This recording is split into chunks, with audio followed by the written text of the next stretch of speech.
রাধে রাধে, হরে কৃষ্ণা বন্ধুরা, welcome back to my channel. চলে এসেছি আরও একটা নতুন ব্লগ নিয়ে।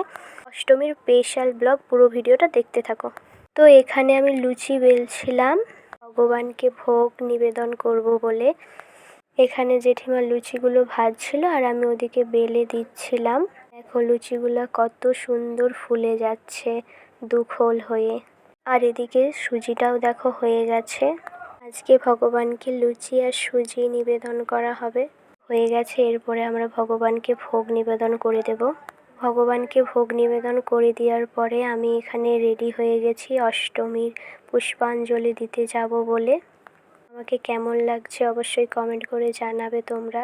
কে অষ্টমীর ব্রত পালন করছো অবশ্যই কমেন্ট করে জানাবে। তো দেখো আমাদের গ্রামের মন্দিরে আমি চলে এসেছি আর ভিড়টা খালি তোমরা শুধু দেখো, কত বড় লাইন। তোমাদের গ্রামেও কি এত বড় লাইন দিয়ে পুষ্পাঞ্জলি দিতে হয়? তো দেখো অনেকক্ষণ দাঁড়ানোর পরে মন্দিরের সামনাসামনি এসেছি।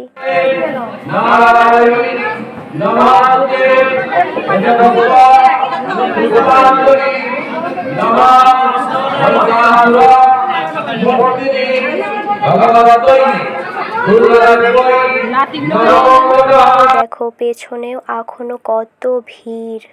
বাড়ি থেকে আমি আর দিদাই এসেছিলাম পুষ্পাঞ্জলি দিতে। মায়েদের কালা অসুচ বলে তাদের দেওয়া চলবে না, তাই তারা আসেনি।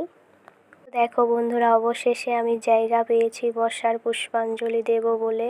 চুরি গরম বলে আমি সেইভাবে সাজিনি, খুবই সিম্পল সেজেছিলাম। তো গরমে মেকআপ টেকআপ আর করিনি, আর ভালোও লাগেনি করতে। মায়ের মূর্তিটা খুবই সুন্দর হয়েছিল। তো তারপরে আমি বাড়িতে এসেই খেতে বসে গিয়েছিলাম। ছিল ঘুগনি, সিমই, লুচি, ছিল মিষ্টি। আজকের ভিডিও এই পর্যন্তই, দেখা হচ্ছে আবার নেক্সট ব্লগে। ভিডিওটা তোমাদের কেমন লাগলো অবশ্যই কমেন্ট করে জানাবে। ভিডিওটা ভালো লাগলে একটা লাইক করো। সবাই ভালো থাকবে। Tata, bye bye.